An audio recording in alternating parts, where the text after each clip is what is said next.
Assalamualaikum warahmatullahi wabarakatuh. Salam sejahtera buat Sobat Lin Whitening dimanapun berada. Oke, Bim akan lanjutkan cerita Yechen-nya. Tapi seperti biasa, bantu tekan tombol like dan berkomentar juga. Terima kasih sesudah dan sebelumnya. Oke, kita lanjut saja ceritanya. Tapi seperti biasa, yang belum tekan tombol like, bantu Mimin terlebih dahulu tekan tombol like-nya. Terima kasih. Bab 1716 sampai bab 1720. Ketika Ye Chen dan keluarga Ye hanya memberi penghormatan kepada leluhur mereka dan datang ke istana Buckingham bersama kakeknya Ye Zongquan dan saudara iparnya Ye Changxiu untuk menyiapkan jamuan makan bagi kerabat dan teman yang akan mendaki Gunung Yeling hari ini. Dunia luar yang selama ini memperhatikan pergerakan Gunung Yeling sudah menerima kabar tersebut. Setelah mengetahui bahwa keluarga Ye akhirnya berkompromi dengan istana Wanlong, tidak ada seorang pun yang tidak mengetahui cerita di dalamnya yang meragukan keaslian berita tersebut. Bagaimanapun, tidak peduli seberapa kuat keluarga kaya ini, mereka tidak dapat mengalahkan istana Wanlong. Ini adalah konsensus dasar semua orang. Terlebih lagi, penguasa istana Wanlong sangat membenci keluarga Ye. Jadi tidak mungkin membiarkan keluarga Ye begitu saja. Adapun cabang jaminan keluarga Ye yang melarikan diri semalaman, setelah menerima berita tersebut, mereka semua merasa sangat bahagia jauh di lubuk hati mereka. Untungnya, saya bereaksi cepat dan berlari lebih cepat, sehingga terhindar dari bencana. Namun, selain bersyukur bisa lolos dari bencana, mereka juga khawatir dengan masa depan. Keluarga agunan ini semuanya bergantung pada keluarga Ye untuk kelangsungan hidup mereka, dan sumber pendapatan utama bagi banyak cabang adalah bisnis yang diberikan kepada mereka oleh keluarga Ye. Bagaimanapun, setiap keluarga agunan dipisahkan dari keluarga utama selangkah demi selangkah, seolah-olah Ye Zongquan telah menjadi kepala keluarga, dan adik laki-lakinya Ye Zongzuo harus secara sadar meninggalkan keluarga Ye dan memulai keluarganya sendiri. Ye Zongquan, baik karena kompensasi atau kasih sayang keluarga, tentu saja tidak bisa mengabaikan adik laki-lakinya mulai sekarang. Sebaliknya, dia harus memberinya sumber daya sebanyak mungkin, sehingga dia tidak akan berpikir untuk bersaing memperebutkan kepala, keluarga, dan kedua, untuk menjaga silaturahmi. Dan pada saat yang sama, kerabat jauh tersebut juga dapat datang membantu jika diperlukan. Alasannya seperti pada zaman dahulu ketika sang pangeran naik tahta dan mengatur saudara-saudaranya yang lain menjadi raja bawahan di berbagai tempat. Bagi keluarga agunan ini, begitu mereka kehilangan pohon besar keluarga Ye, perkembangan masa depan mereka juga akan sangat terpengaruh. Namun, sebelum mereka sempat mengambil nafas, Istana Wanlong merilis pesan lain ke dunia luar. Semua keturunan keluarga Ye yang namanya tercantum dalam daftar upacara pemujaan leluhur keluarga Ye diharuskan berlutut di kaki Gunung Yeling sebelumnya. Besok pagi jam 8, siapapun yang datang akan diburu oleh Istana Wanlong di seluruh dunia. Begitu berita ini keluar, keluarga-keluarga besar di negara ini semakin ngeri. Tidak ada yang menyangka bahwa Istana Wanlong tidak puas dengan penaklukan keluarga Ye, tetapi bahkan cabang keluarga Ye pun tidak luput. Dan cabang lain dari keluarga Ye juga sangat putus asa. Perasaan selamat dari malapetaka tidak berlangsung lama, dan segera digantikan oleh keputusasaan karena bisa melarikan diri dari biksu tersebut tetapi tidak dapat melarikan diri dari kuil. Informasi nama dan identitas masing-masing telah tercatat secara rinci dalam daftar besar upacara pemujaan leluhur keluarga Ye.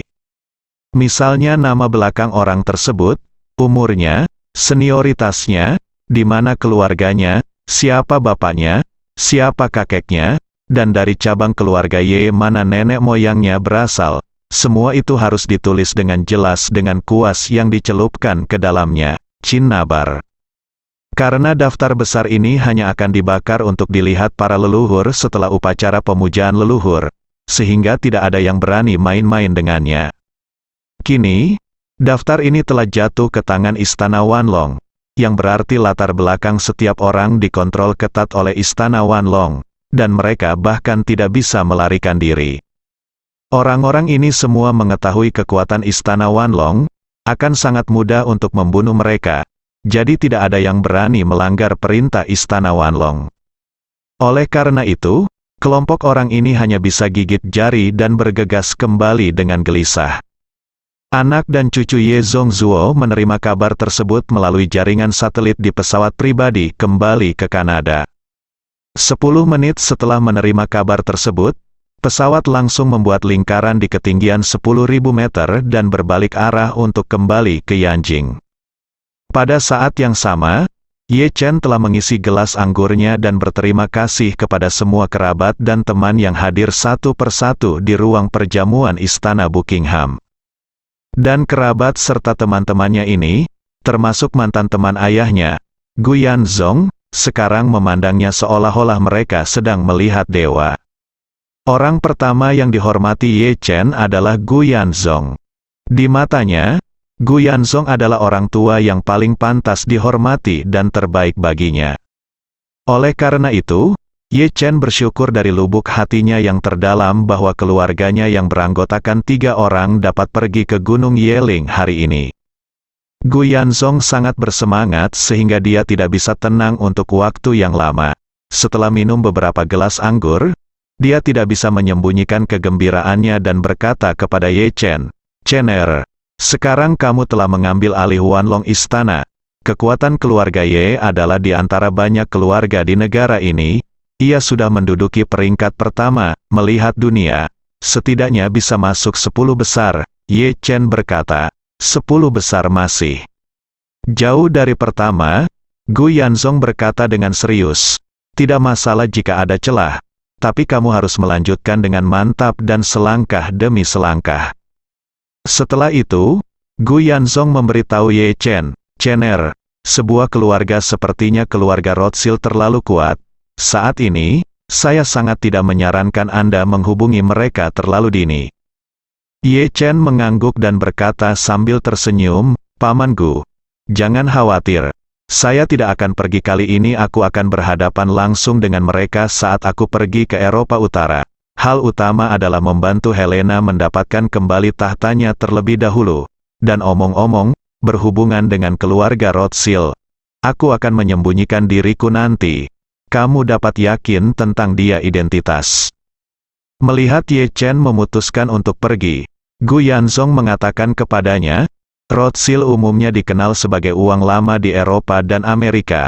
Tidak seperti generasi baru orang kaya seperti Bill Gates, yang memiliki setiap properti dan setiap saham A berada pada sisi baiknya. Ini lebih seperti gunung es besar. Apa yang bisa kita lihat sekarang hanyalah puncak gunung es. Yang benar-benar hebat darinya adalah bahwa ia telah tumbuh selama beberapa ratus tahun terakhir. Penetrasi masyarakat barat yang meresap dan komprehensif. Di permukaan, tampaknya mereka memiliki 10 perusahaan. Namun kenyataannya, mungkin ada ribuan perusahaan yang benar-benar dikendalikan oleh mereka melalui berbagai cara. Kekuatan ini cukup menakutkan. Sangat menakutkan. Bahwa meskipun keluarga kakekmu adalah salah satu dari 3 keluarga terbesar di dunia, gabungan aset kakekmu dan keluarga kerajaan Timur Tengah mungkin tidak mampu menyaingi keluarga Rothschild. Berbicara tentang ini, Gu Yanzong memperingatkan Chen. "Nak, tidak peduli kapan kamu menghadapi keluarga Rothschild, kamu harus benar-benar berhati-hati." Ye Chen dengan sungguh-sungguh mengangguk dan berkata, "Paman Gu, jangan khawatir. Saya tahu apa yang saya tahu." Pada saat ini, Gu Qiuyi tampak bersemangat. Melihat pada Ye Chen, dia berkata dengan penuh semangat, "Saudara Ye Chen, dengan kekuatanmu, aku yakin bahkan keluarga Rothschild pun akan diinjak olehmu." Gu Qiuyi awalnya adalah kekasih kecil Ye Chen, dan sekarang dia terlihat seperti penggemar fanatik. Ye Chen mengangguk ringan dan berkata sambil tersenyum, "Jangan khawatir, Nanan, hari ini pada akhirnya akan tiba." Setelah itu, Ye Chen mengisi segelas anggur lagi dan berkata, "Paman Gu, Bibi Lin, dan Nanan, saya hormati kalian semua. 1 minuman untuk 3 orang. Sekali lagi terima kasih atas cintamu padaku." Ketiga keluarga Gu mengisi gelas anggur dan meminum semuanya bersama Ye Chen. Ye Chen melihat keluarga Song dan keluarga Ito duduk di meja yang sama tidak jauh dari sana, dan berkata kepada tiga anggota keluarga Gu, "Ada beberapa teman lain di sana, saya akan menyapa dulu, silakan." Gu Yanzong berkata sambil tersenyum, "Ingatlah untuk kembali dan minum dengan paman nanti." "Oke." Ye Chen mengucapkan selamat tinggal kepada keluarga Gu dan membawa gelas anggur ke meja tempat keluarga Song dan Ito keluarga adalah. Saat ini, Ito Nanako sedang memperhatikan Ye Chen semakin dekat. Meski wajahnya masih selembut air, matanya yang penuh cinta tak bisa lagi disembunyikan. Dia awalnya sangat mencintai Ye Chen. Hari ini, ketika dia melihat Ye Chen sendirian membuat seluruh istana Wanlong berlutut di depannya dan bersujud minta ampun, dia hanya merasa jika dia tidak bisa menikahi Ye Chen dalam hidup ini, atau jika dia tidak bisa menjadi wanitanya, maka dia akan sendirian dalam hidupnya.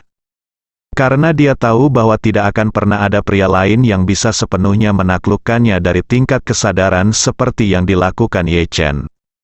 Adapun Song Wanting yang bermartabat dan cantik, dia selalu menuntut dirinya untuk berperilaku seperti seorang wanita, tetapi jauh di lubuk hatinya dia telah jatuh seperti wanita kecil.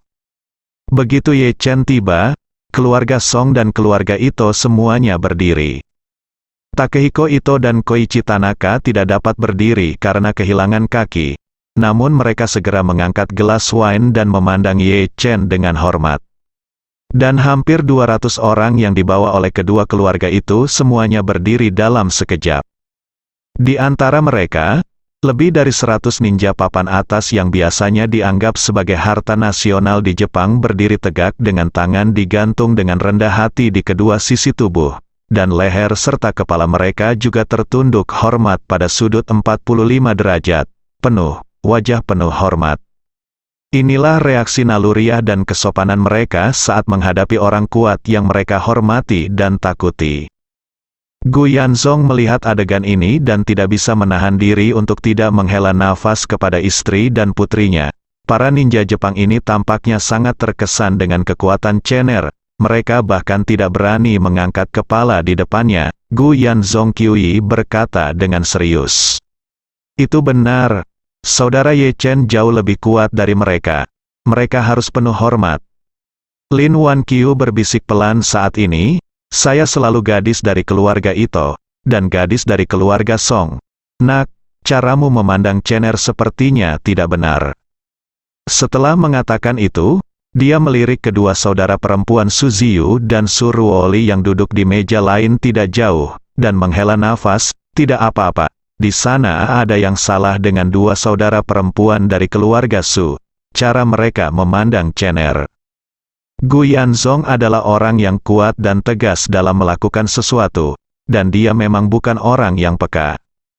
Mengambil situasi di perjamuan saat ini sebagai contoh, dia hanya senang dan bersemangat, tetapi dia tidak melihat ada yang berbeda dari cara gadis-gadis muda lainnya memandang Ye Chen. Tapi Lin Wan Qiu berbeda.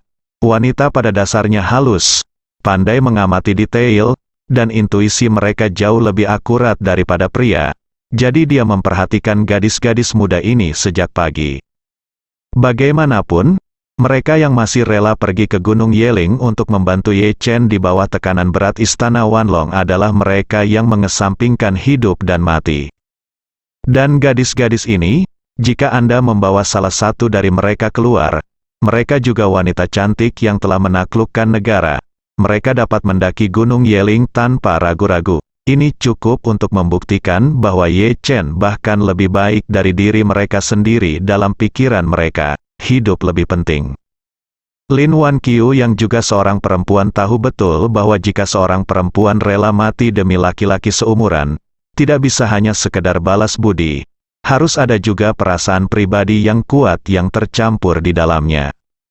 Dengan kata lain, semua wanita ini pasti sangat mencintai Ye Chen. Gu Yanzong tidak memahami hal ini.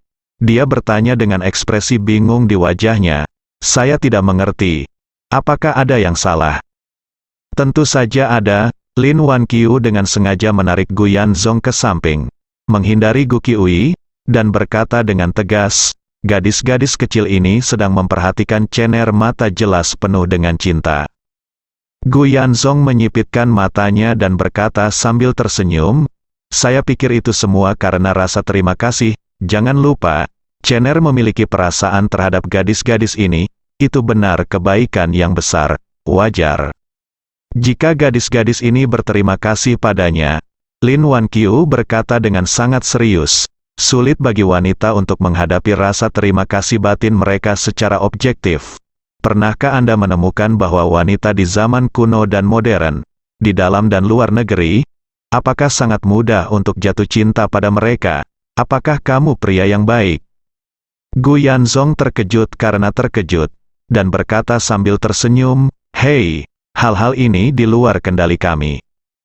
Lin Wanqiu berbisik, suamiku, kamu tidak bisa menganggap semuanya serius. Semua gadis ini adalah yang terbaik di antara orang-orang, tidak ada yang lebih buruk dari putri kita. Gadis-gadis ini semua akan menjadi pesaing kita di masa depan. Setelah mengatakan itu, dia menambahkan, lihatlah Su Ziyu dari keluarga Su. Dia sudah menjadi kepala keluarga Su di usia muda, dan Chenerlah yang membantunya. Tidak hanya itu, Chener juga menyelamatkannya. Gadis yang luar biasa dapat menolak kebaikan yang begitu besar dari ibu dan kakaknya. Jika dia benar-benar bersaing dengan Nanan, Nanan mungkin tidak akan bisa mengalahkannya. Dan Nanako Ito, yang juga merupakan pewaris keluarga Ito di usia muda, dan dia tidak hanya cantik, tetapi juga memiliki kepribadian yang lembut. Meskipun sebagian besar orang Tiongkok agak memusuhi negaranya, banyak orang selalu memiliki kesan yang sangat baik terhadap wanita di negaranya, yang juga merupakan nilai tambah. Su meskipun kekuatan Ruoli dan Song Wanting agak rendah, mereka juga setia kepada Chener, dan tidak seperti Nanan. Song Wanting ada di Jinling, dan Su Ruoli selalu berada di sisi Chener. Kedua orang ini paling dekat ke air. Yue juga memiliki keuntungan besar. Gu Yanzong ragu-ragu sejenak dan berkata, menurutku kamu tidak perlu khawatir tentang ini.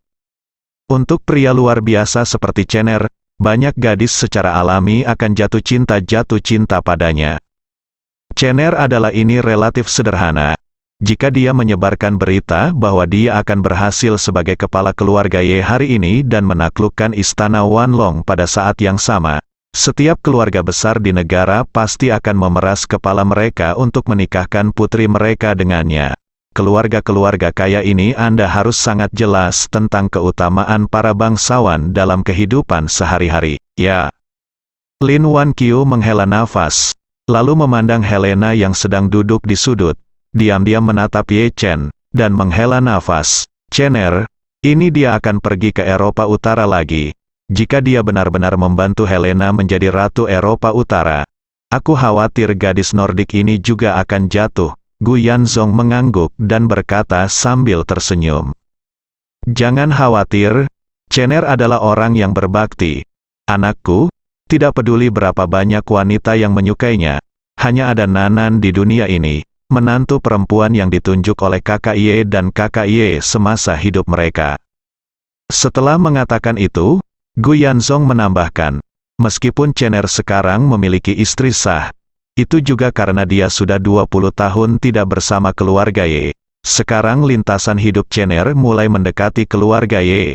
Dalam hal hubungan pribadi, dia pasti akan kembali ke jalur yang diatur oleh kakak Ye dan kakak Ye, dan menikah dengan putrinya.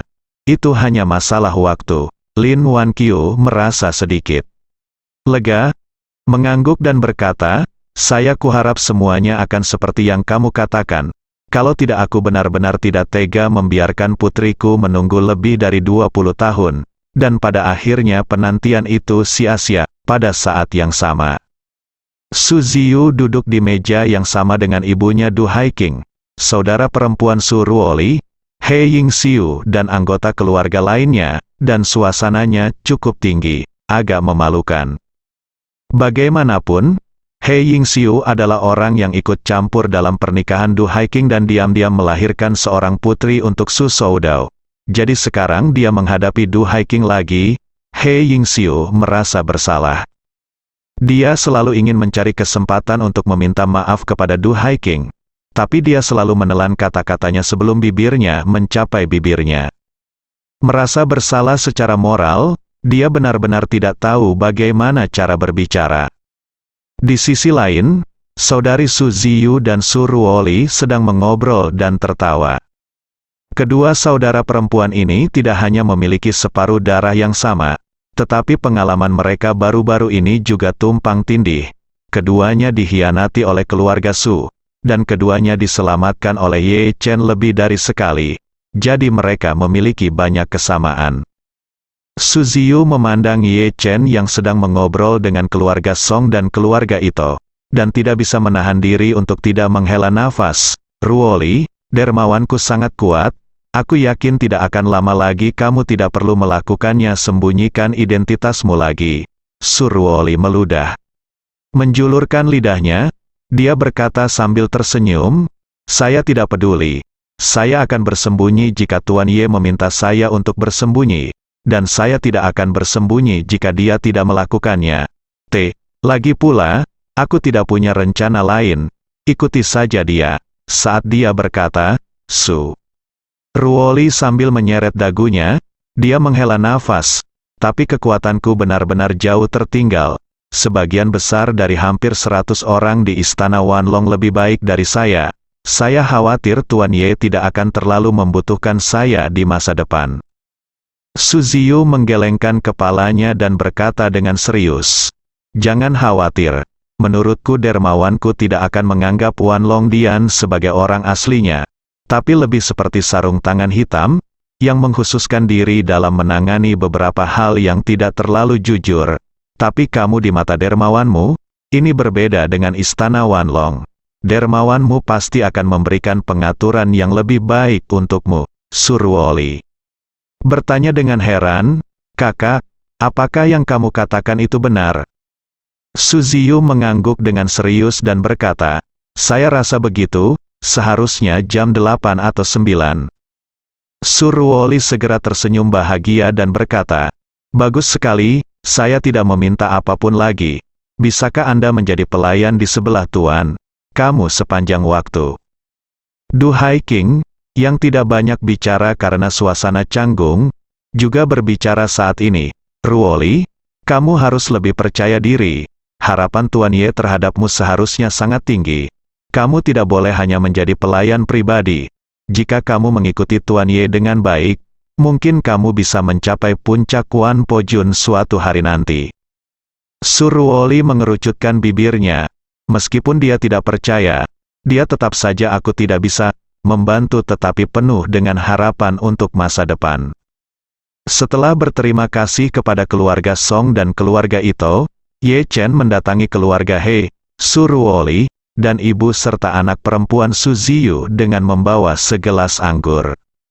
Sebelum Ye Chen dapat mengucapkan kata-kata terima kasihnya, laki tua dari keluarga He Hongsheng, memimpin, mengambil gelas anggur dan berkata kepada Ye Chen, Tuan Ye, saya baru tahu tadi malam bahwa Ruoli adalah diselamatkan olehmu, dan kaulah yang melindunginya sepanjang waktu. Aman, kebaikanmu tidak akan pernah dilupakan oleh keluarga He. Ye Chen tersenyum sedikit dan berkata dengan tenang, Tuan He mengatakan sesuatu yang serius.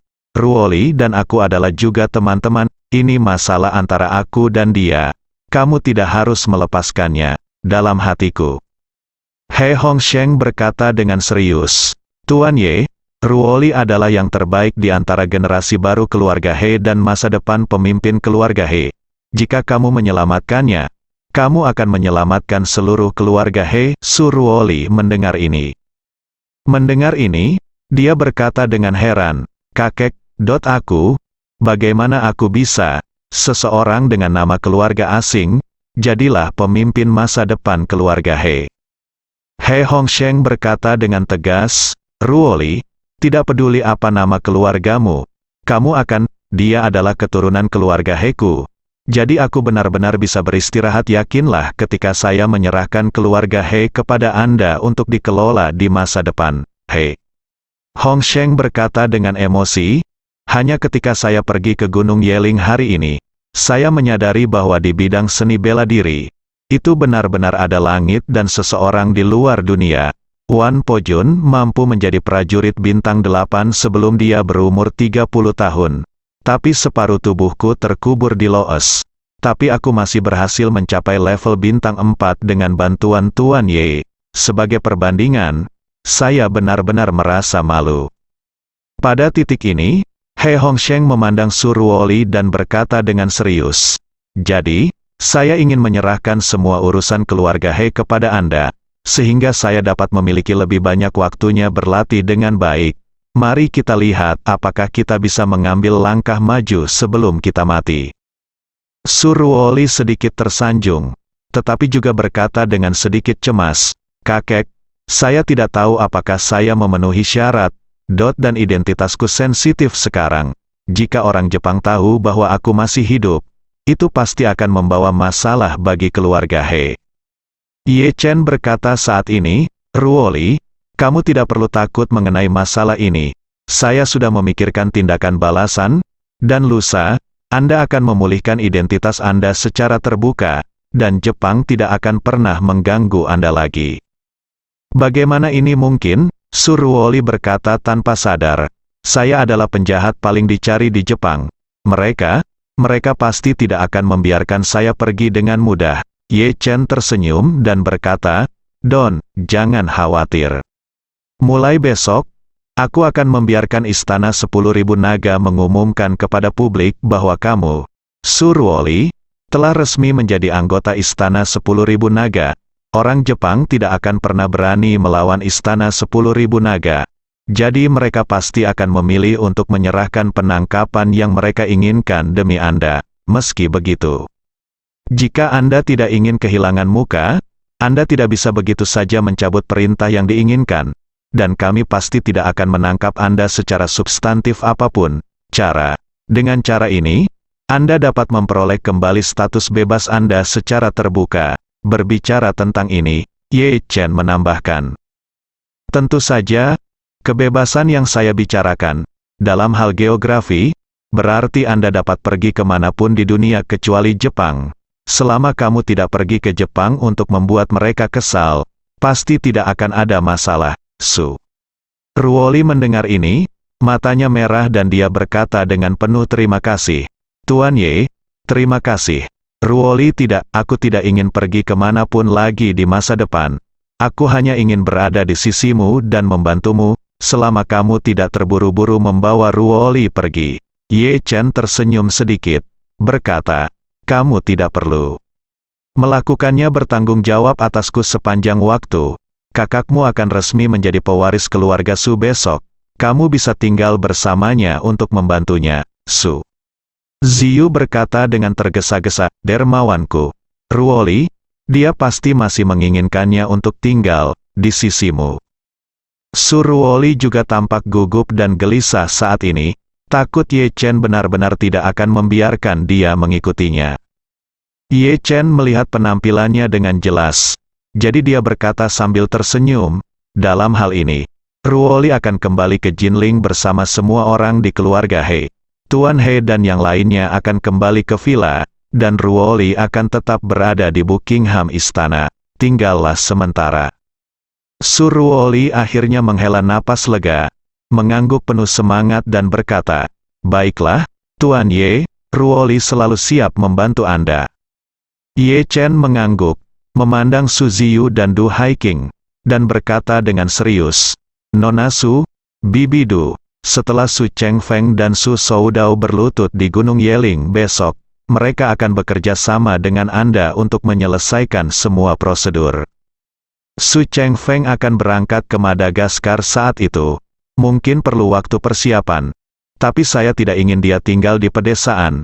Jadi pertama-tama saya akan mengatur agar dia dan rombongannya, serta Ye Feng dari keluarga Ye, untuk mengambil sebuah kapal ke Madagaskar, yang mungkin memakan waktu 20 tahun, sekitar 1 hari atau lebih." Setelah mengatakan itu, Ye Chen berkata kepada Su Ziyu, "Dalam 20 hari ini, Nona Su dapat mengatur tim investasi untuk terbang ke Madagaskar untuk mencari sepotong sebidang tanah untuknya. dan kemudian membeli beberapa perangkat keras lainnya. Dengan cara ini, ketika dia tiba, dia bisa menjadi tuan tanahnya di Madagaskar. Suziyu mengangguk cepat dan berkata, "Oke, dermawan sayang, saya mengerti." Ye Chen melanjutkan, "Adapun Su Soudao, tolong ganggu He Lao Tuan Ye. Bawa dia kembali ke Jinling untuk pengawasan perumahan. Jangan membuat kesalahan apapun."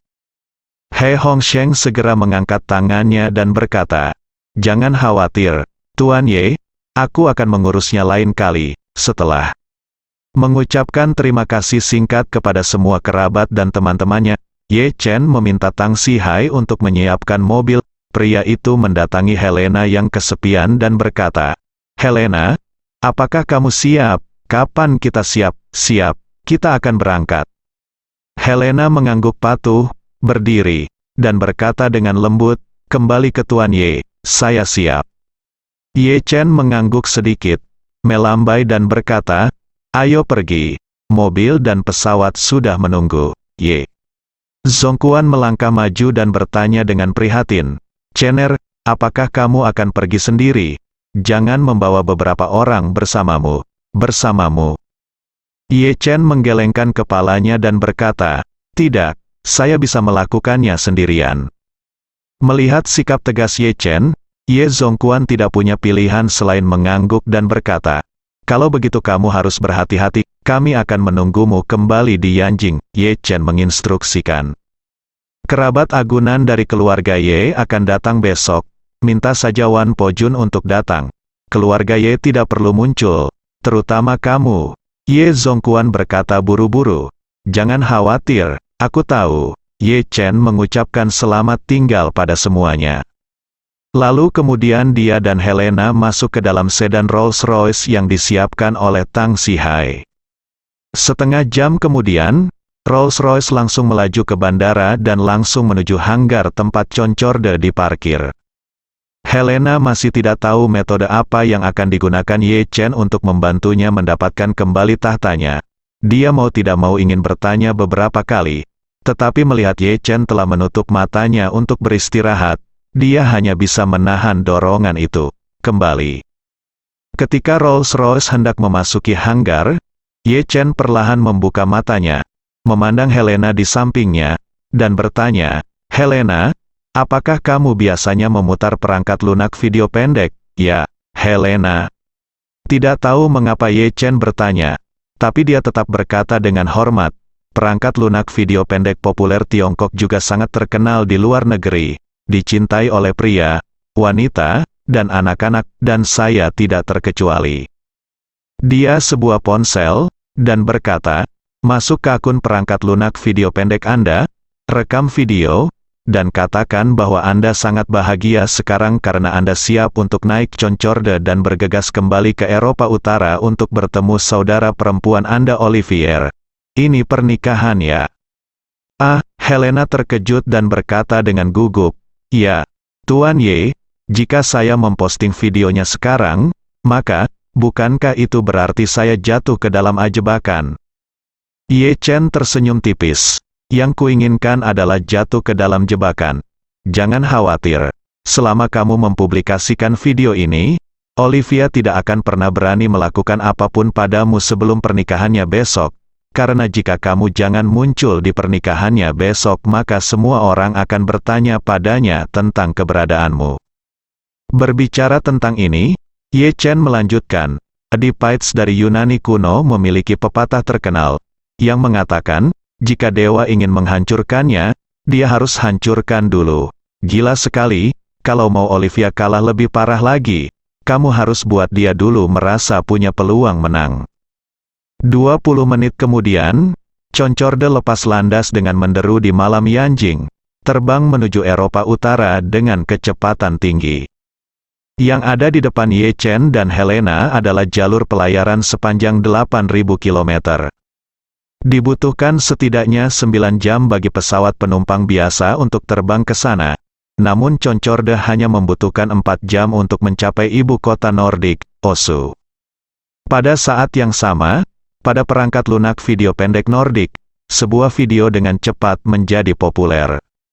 Wanita dalam video tersebut adalah Helena Iliad yang dikenal sebagai wanita tercantik di Eropa Utara. Meskipun Helena dicabut haknya untuk mewarisi tahta, dia tetap menjadi anggota kerajaan paling populer dan dicintai di Eropa Utara. Jadi dia memiliki lebih dari 8 juta penggemar di perangkat lunak video pendek.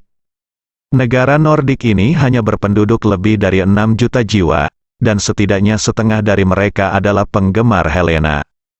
Dulu, akun video pendek Helena sering mengupdate klip-klip kecil kehidupan sehari-hari, dan banyak orang yang menyayanginya menggunakan video pendek tersebut untuk memahami kondisi kehidupannya. Namun, sejak Helena dikabarkan pergi ke Tiongkok untuk mempersiapkan pernikahan dengan keluarga Tiongkok, akun video pendeknya berhenti diperbarui. Beberapa hari kemudian, dia tiba-tiba mengupdate sebuah video. Dalam video tersebut, dia sedang duduk di dalam mobil dan berkata dengan penuh semangat, "Teman-teman, saya sangat bersemangat sekarang, karena saya akan naik Concorde. Bergegas kembali ke utara Eropa akan menghadiri pernikahan saudara perempuanku Putri Olivia. Kali ini, aku tidak hanya akan menghadiri pernikahannya, aku juga akan menjadi pengiring pengantinnya dan menyaksikan dia memasuki aula pernikahan. Ya Tuhan, sungguh, aku sangat bersemangat, sangat gembira sampai-sampai saya hampir menangis beberapa kali. Silakan bergabung dengan saya untuk mendoakan pernikahannya yang bahagia sebelumnya." Ketika mereka mendengar bahwa Putri Helena akan kembali ke Tiongkok, warga Nordik secara alami sangat bahagia, dan mereka semua mengungkapkan rasa terima kasih mereka padanya.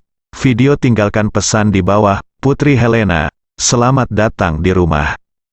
Selain itu, banyak orang meninggalkan pesan untuk mengucapkan selamat pernikahan kepada Olivia, dan area komentar dipenuhi dengan kehangatan dan kedamaian.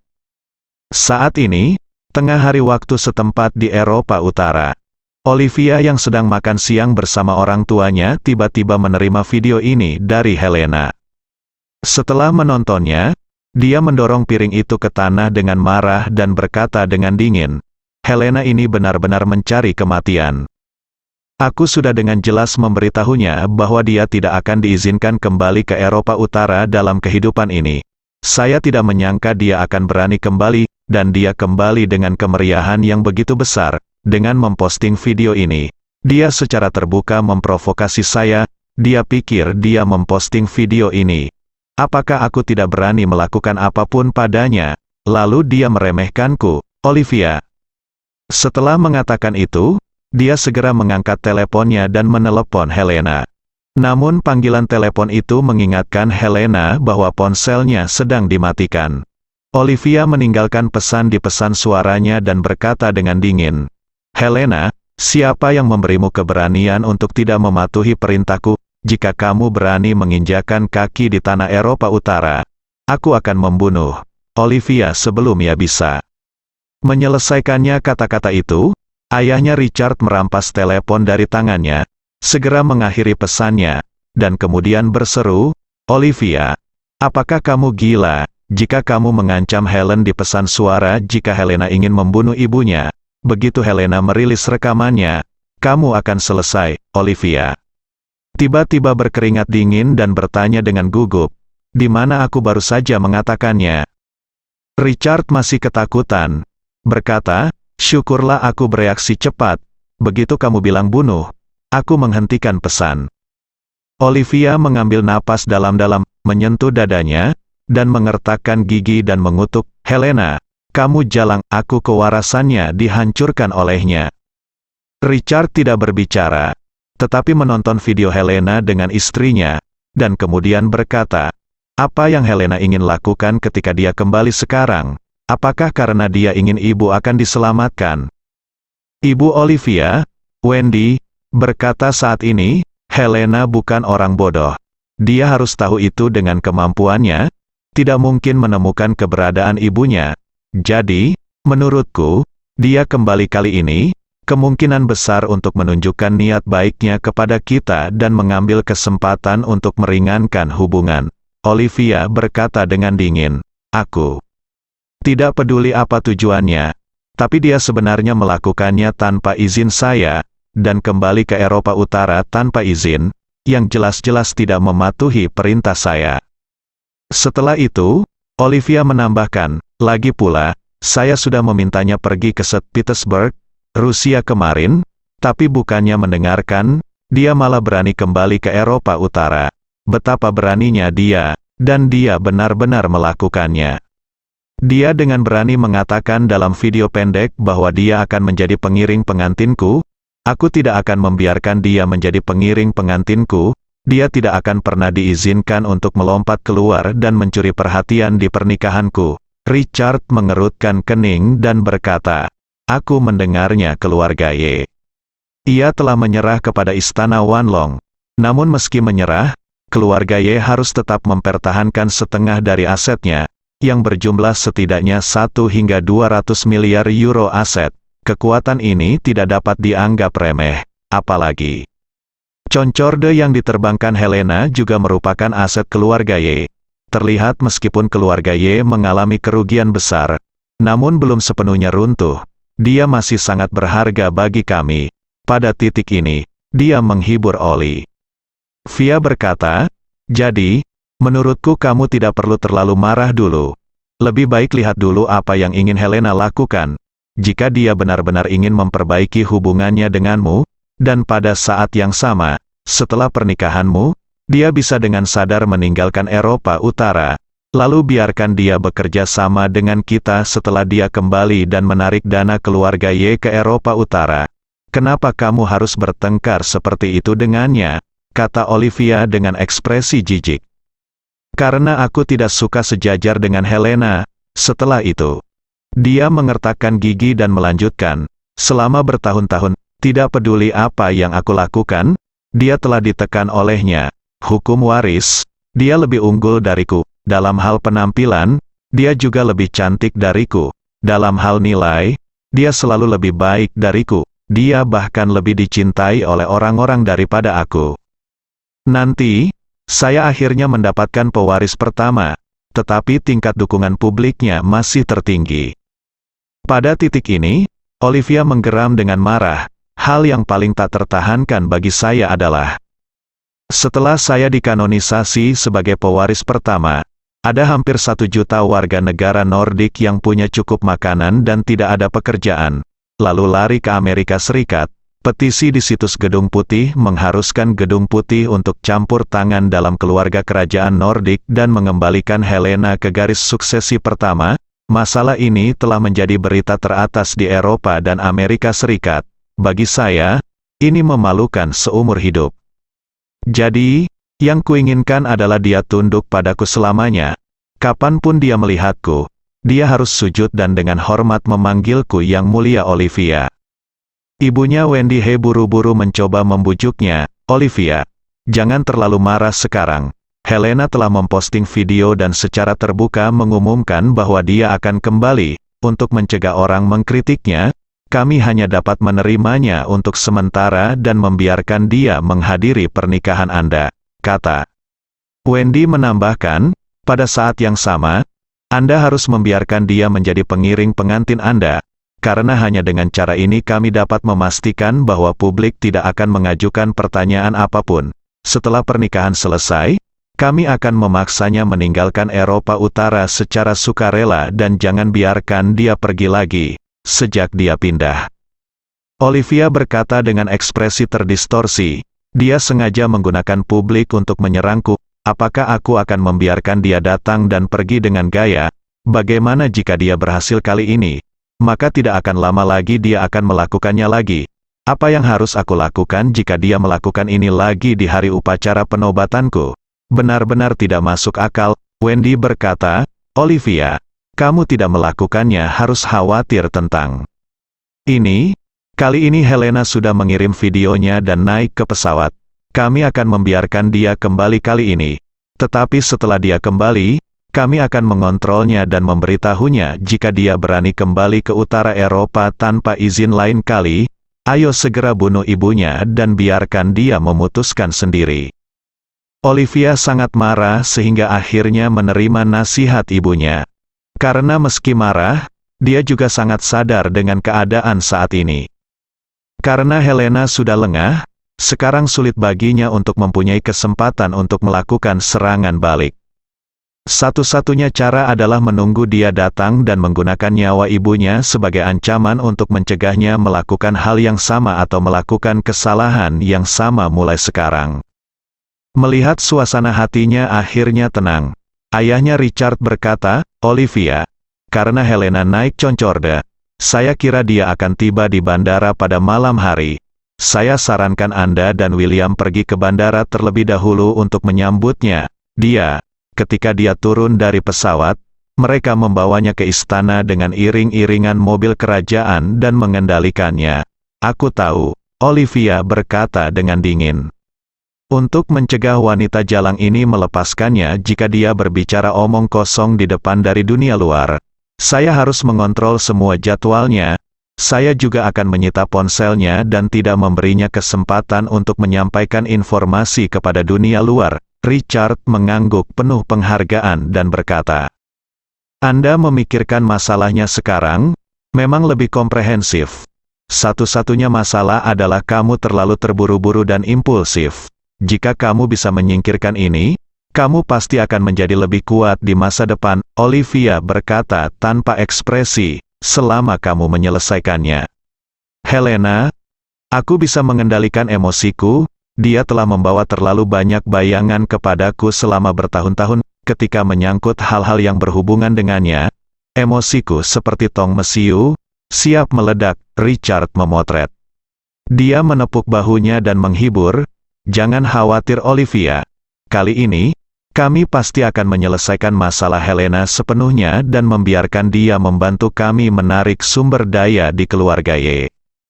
Olivia berkata dengan ekspresi dingin, "Sebenarnya, saya tidak ingin dia lagi menikah dengan keluarga Ye. Saya masih ingin untuk memberikannya kepada Aman Ramovic di Rusia." Richard menasihati. Aset Aman Ramovic, paling banter, hanya sebagian kecil dari harga keluarga Ye. Jadi tidak hemat biaya, Olivia berkata. Dengan serius, tapi Aman Ramovic bersedia melakukannya langsung membayar keluarga kerajaan 500 juta euro. Jika Helena berhasil menikah dengannya. Richard tersenyum dan berkata, 500 juta euro adalah biaya pembelian satu kali. Tetapi bukankah keluarga Ye sudah setuju untuk menginvestasikan 2 miliar euro untuk bekerja sama dengan kami di Eropa Utara? Dan ini hanya tahap awal, dan kami tidak melakukannya tahu apa yang akan terjadi di masa depan. Ada begitu banyak ruang.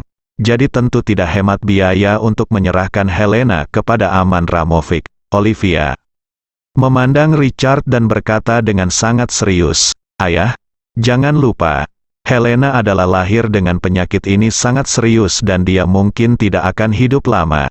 Jika dia hanya bisa hidup beberapa bulan, maka keluarga Ye mungkin hanya memiliki modal awal beberapa ratus juta euro. Bahkan sebelum modal awal itu ada di tempatnya, dia akan mati. Jika dia mati, mustahil bagi keluarga Ye untuk terus berinvestasi pada kita." Ekspresi Richard terkejut, dan dia bergumam, "Sialan, kenapa bukankah aku sudah mempertimbangkan ini?" Oli jejak keburukan melintas di alis Via, dan dia berkata dengan dingin, "Helena hanyalah seekor anjing peliharaan yang sakit parah dan akan mati. Jika kita tidak ingin kehilangan dia di tangan kita sendiri, kita masih harus mencari seseorang untuk membayarnya pada tahap ini. Penjual yang paling ceria, cepat jual. Berikan dia kepada Aman Ramovic, dan 500 juta euro akan segera dikreditkan. Saat Helena meninggal di Petersburg, apa hubungannya dengan kita? Aman Ramovic juga kamu tidak bisa menyeret mayat itu dan datang ke Eropa Utara untuk mengembalikannya kepada kami, kan?" Richard berkata dengan ekspresi serius, "Olivia, kamu harus berpikir lebih komprehensif. Dalam hal ini, temukan cara untuk mengirim Helena ke Lamovi, Oman, tangan Ki." Olivia mengangguk dan mencibir, "Sekarang dia ada di sini, nasibnya akan dikendalikan olehku." Pada titik ini, senyum kejam muncul di bibirnya, berkata dengan tenang, "Saya mendengar dari orang-orang bahwa Aman Ramovic memiliki hati yang agak mesum. Dia suka menggunakan segala macam cara yang tidak manusiawi untuk menyiksa wanita di tempat tidur. Helena sudah mengidap penyakit jantung. Mungkin dia akan menjadi orang pertama di St. Petersburg. Suatu malam, dia akan mati di tempat tidur Aman Ramovic. Setelah mengatakan itu, Olivia mencibir dan berkata, "Kalau begitu, kita juga bisa mengutuk keras Aman Ramovic dan memaksanya membayar pensiun lagi. Kalau tidak kita akan mempublikasikan berita tentang putri kerajaan yang disiksa sampai mati. Kepada publik, saya pikir kita harus memberikan 500 juta euro lagi saat itu. Kan? Lagi pula, tidak mudah bagi keluarga kerajaan untuk membesarkan Helena. Jadi masuk akal bagiku untuk meminta kompensasi 500 juta euro padanya." Richard memandang ke arahnya putri. Mengacungkan jempol dan memuji, "Olivia, kamu memang orang yang berbakat. Ketika kamu mewarisi tahta, keluarga kerajaan pasti akan mengantarkan percepatan perkembangan." Olivia mengangguk dan berkata dengan dingin, "Keseluruhan Eropa memperhatikan berita bahwa William dan saya akan menikah. Banyak keluarga kerajaan Eropa lainnya, bangsawan, dan orang kaya yang datang ke pernikahan kami.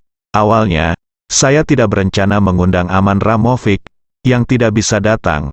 Orang Rusia pemula di atas meja. Tetapi karena Helena ada di sini, sebaiknya saya mengundangnya. Saat pernikahan selesai, biarkan dia membawa Helena langsung." Richard tersenyum. Arman Ramovic, dia suka menghadiri pertemuan para bangsawan Eropa paling banyak.